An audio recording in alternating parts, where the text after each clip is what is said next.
Ooh, we're at the quarter pole. Happy Friday, everybody, on NFL Live. Hannah Storm, we have RC, we have Dano, and we have Mina. Hey, Mina. Marcus. From far away. Marcus. Yeah, he's nowhere to be seen. We have an AFC heavyweight headlining week 4. We got the Chiefs and the Ravens, and we got it underway last night. NFC West showdown with a wild ending. This is looking like the best division in football so far. With the Cardinals fall to 2-2. The Hawks go to 3-1. And just exactly what you said, Dan. Yeah. This Darnold to JSN connection is so effective. He's completing 10% more of his passes when targeting JSN. He's averaging 4 more yards per attempt. He has as many passing yards to him as all other receivers combined, and it is the only QB wide receiver combo in the league that is sitting right now at 400 yards. So what did the tape show you last night? Yeah, this combination is absolutely fantastic. The third downs, am I getting up and doing the touch screen now? Okay. The third downs that basically end the football game are the story and its connection. So this is 3rd and 6. I love the play call, I love the execution. So 3rd and 6, RC knows this. This ball's getting snapped at about the 25. So this defensive back right here, he's going to be sitting at the sticks, meaning he's going to be sitting right around the 21-yard line, expecting that ball to come out. Here's Jackson Smith and Jigba. They often spray release and run these curl routes, right? So that corner's just going to be sitting there waiting for it. Watch as Jackson Smith and Jigba sprints off the ball, and then when he gets to that 6 yards, what's he do? He stops his feet, right? Like right now, he squats down, gives a little peek back to the quarterback, selling, here comes that curl route. I'm going right past that down and distance marker, and I want to get the conversion. No, it's a double move. Sam holds his eyes, and then the ball's thrown absolutely perfect down the sideline. Absolutely perfect by Sam Darnold. That's a 3rd and 6 conversion to basically salt the game. Now go to the game-winning throw, right? After that kick that goes out of bounds or missing the landing area, JSN's at the bottom of the screen. They cut his split. So why do they cut his split? They're trying to get a chunk. Cut split, he can go out, he can go in, or he can go all the way across the field. So we're creating a 3-way go for him, challenging to that defensive back. I love a couple things about this. JSN widens on the release. So right now, he's kind of telling that corner, I'm creating space for myself. Sam holds his eyes just for a second to see that safety, and JSN's going to go vertical. But the decision has to get made. Like right now, you can see JSN peek that safety, like where are you, right? And he's trying to peek where this corner is in relation to him. If that corner's on his back hip, Sam's going to throw this ball up over the top or there. But because that corner's really on top of him, he should expect one throw, that back shoulder throw. Now the thing is, quarterback has to see it the same way as well.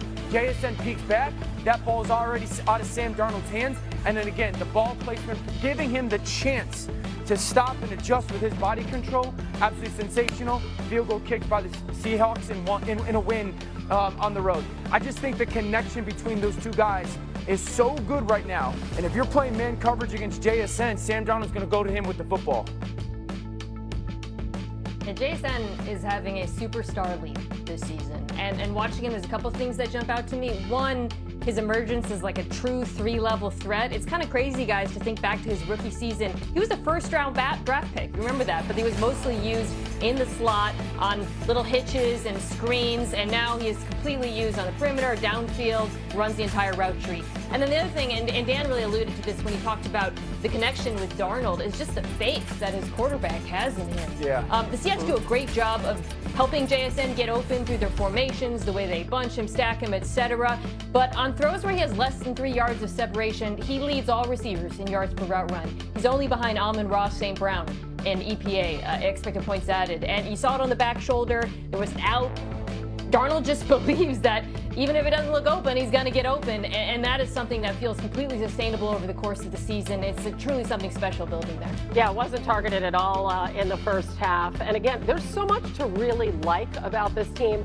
Mina alluded to JSN's journey, which is so interesting. But what about the defensive side of the ball? I think the defense isn't going to get the credit it deserved last night or by the nation because of the way the game ended, right? Marvin Harrison Jr. making some plays late, Kyler Murray with an awesome comeback. But Kyler Murray secondary was under duress the entire night. This front four has absolutely gotten after the quarterback. So when I look at this safety duo of Kobe Bryant and Julian Love, to me, they're the new Micah Hyde and Jordan Poyer. They're underrated everything in the middle of the field. When they get back Nick Emanwari, who's the rookie who was going to start at nickel, I'll be interested to see what Mike McDonald does with him, because Mike McDonald is showing me week in and week out, he's truly a defensive genius with the simulated pressures, the disguises, adding one and running fire zones, man-to-man zero on the back end. They're so creative because they're so talented. Can I ask you a question on defense? So, it's one of my favorite offenses to watch on tape right now. I think they throw so much personnel grouping and motion and shift and motion and under center and shot. Is it fair to say that offensively they're in a group from a defensive perspective that is throwing as much at you as anybody? Oh, and then defensively, are they as physical as anybody in the league, all 11? Yeah, they're absolutely physical. They run to the ball, they hunt. Here is what I say about Seattle offensively that makes them extremely difficult. Everything looks the same. Yeah. Right? From one formation, you can get run, you can get play action boot, you can get a shot. From so many different split alignments, Jackson Smith and Jigba, like you said, you can get the crosser, you get the deep post, you get the out, and you get basically what's a slot fade, right, with nobody outside of it because of the reduced split. Correct. And I say this all the time, training camp is where they got better. Yeah. Facing Mike McDonald, facing Clint Kubiak, going against one another, that schematic sort of challenge makes you better when the season starts. Yeah, good point. Well, RC, you left camp and you texted the group chat, Jackson Smith and Jigba is going to be a problem this year. I remember it against the Packers. We now know are awesome. Speaking of texting, Dan and I were going back and forth between the game because the Seahawks were leaning so hard into their two tight end sets. And if you're a Cardinals fan and you're watching, hey, why are the Seahawks tight ends constantly being defended by linebackers 20 yards down the field? It's because they were running out of 12 personnel. Cardinals were matching it with base.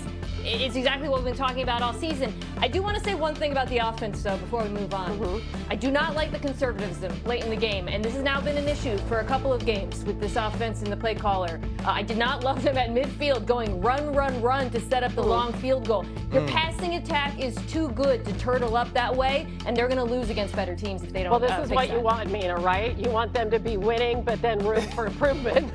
This feels like one of those teams that's just going to get better and better in a very, very tough division. By the way, they travel really well under McDonald. They never lose on the road. All right, to the AFC this weekend. As the Ravens, they're traveling to Kansas City to take on the Chiefs. Let's take a look at Baltimore's defense here, shall we? Actually, for all the criticism that they've engendered, this is pretty much like last year. A reminder, last year they were really slow out of the gate. They started 1-2, but they finished 12-5, won the AFC North, and they ended up allowing the fewest yards per rush in the NFL. So why have they been struggling so much lately? RC, how do you diagnose Well, I it? think the first thing is, obviously, last week you don't have Nnamdi Madubuike, right? And that's huge when you look at the way that Detroit was able to dominate them in the run game in between the tackles. But the other piece of it is, for me, like when your best players don't play like your best players, it's an issue. And if you look at Roquan Smith in that last game, he just wasn't there. He wasn't physical, he wasn't diagnosing, he wasn't anticipating, he wasn't impacting the game. And that worries me because, to me, that's now a year and 3 games. He hasn't looked like himself. And the Detroit Lions weren't scared to go for it on 4th down, weren't scared to take chances because you couldn't stop them. And so how is Zach Orr going to figure out a way to get Kyle Hamilton more involved, to get Roquan Smith more involved, but also find ways to make plays in critical football moments, because we haven't seen that from them against Buffalo in week 1 or last week against Detroit, the 2 good teams they played. Yeah. Yeah, you guys know the phrase iron sharpens iron. The Ravens' run defense against the Chiefs' rushing attack is like cotton softens cotton or something. Like, it's the opposite of that. Whoever fails in this matchup, we are going to feel so terrible about. Like, if the Chiefs can't run on Baltimore, they can't run on anyone. If Baltimore can't stop the Chiefs, that's a problem. I'm interested in seeing from, Ryan, you mentioned Zach Orr. He made that brilliant midseason adjustment last year to fix the pass defense. I want to see if he has a card to play in the run defense. Madubuike being out, it hurts them a lot structurally. Do they maybe play a safety a little bit closer to the box? Do they switch it up with the linebackers that they're starting? It feels like something has to change, and it feels incumbent upon the defensive coordinator to figure this out. All right, so I know iron sharpens iron is Proverbs 27:17. I don't know cotton sharpens cotton. Wow, that's by the way, that's Mina Kimes, 1-1. Love the Bible knowledge. That's really good. Can you give me some football knowledge? Yeah, I tried. How do they face? Listen, they have a terrible record there. Terrible one against Mahomes. How do they rectify that? Well, I think if you're the Ravens defensively, there's two things that you're like, hey, we're going to stop this. One, stop the 2x2 RPO out of Kansas City. I would say that's probably the thing that they feel most comfortable running. And I would tell you that it's not overly exotic. You know, they're going to get into the shrunk splits and they're going to run sticks or outs or motion and run it out or stop. So it's not overly exotic. And I think the second, so this is their 2x2 RPOs. You know, they're like, RC, you know this. They're just going to try to get cut slits. They're going to motion. And if there's one safety in the field, Patrick's going to throw the football, and they're kind of mirroring it side to side. So Patrick sees that one safety, and if he likes the leverage up top, he'll throw it. If he likes the leverage down at the bottom, so I would be interesting to see, like, does Baltimore put some pressure on them, try to get outside and get hands on, or if there's two safeties, then you got to stop the run, because that's really all they've done. Obviously, you got to stop Patrick's legs. You know, easier said than done, so the discipline of the pass rush, but there's nothing right now that I sit there in Kansas City's offense and be like, whew, you don't stop this, you're going to get beat. Although, wait, we got some good news in. Yes. In NFL Live. Yes, Xavier. Thank you. You're welcome. Help is on the way, Xavier. Why don't you take this? I didn't know it was up there for me. My bad. Okay. But this is good news, right? No, this is excellent news, and I think it's excellent news because of Tyquan Thornton's emergence. Yeah. Right? You know that you have another valuable threat at the receiver position. Now you add Xavier Worthy to that, and I want to see if they're going to utilize him in that role we saw develop down the stretch, where it wasn't all about taking the chump shots. It was about putting the football in his hands early. I love it. RC breaking news. Let's go. It was excellent. That's good. I read social media when I'm driving in my car. While you're driving, while you're passengering in your car. Okay. First start for the winless team this Sunday, facing the 3-0 Chargers at the Meadowlands. So it's time to build out a play sheet presented by ESPN Bet Sportsbook, and for that we turn to Mina. Okay, Mina, if you could start with Dart, over under 189.5 passing yards. I'm going under, and a lot of this has to do with the competition. This Chargers defense is really good. In fact, the last two games against Vegas and Denver, they have held those quarterbacks to significantly under this total. It's a difficult spot for a rookie quarterback, so I'm going to go under. Doesn't mean he's going to play poorly. Passing touchdowns, 1.5. Herbert's averaging 2 per game, so I will go over here. I think he's really found something with Quentin Johnson as a red zone target. Also, Quentin Johnson's just been so much improved in general. But yeah, I think Herbert managed to throw at least a couple in this one. That said, I'm going to go with the Murray and Hampton for my anytime touchdown. Speaking of people gaining momentum, I talked about Johnson. Hampton is coming off of his best start, of the season, and he did have a rushing touchdown last week. He is now the unquestioned bell cow back in this running back room in Los Angeles. So give me some continued improvement and give me Hampton scoring when he gets a chance. Yeah, he has the most scrimmage yards by a rookie this season, Omari and Hampton. So we're looking at plus 496, so a $10 bet pays out $49.60. Mina, we're just trying to make people some money here. ESPN Bet Big Club is your gateway to exclusive rewards, weekly offers, and exciting monthly getaways, all unlocked when you link your ESPN and ESPN Bet accounts. Plus, receive a $10 bonus bet when you link your accounts today. Okay, time now to read and react. We're going to check in on some other quarterbacks facing tough defenses this week, and we're going to start in Dublin.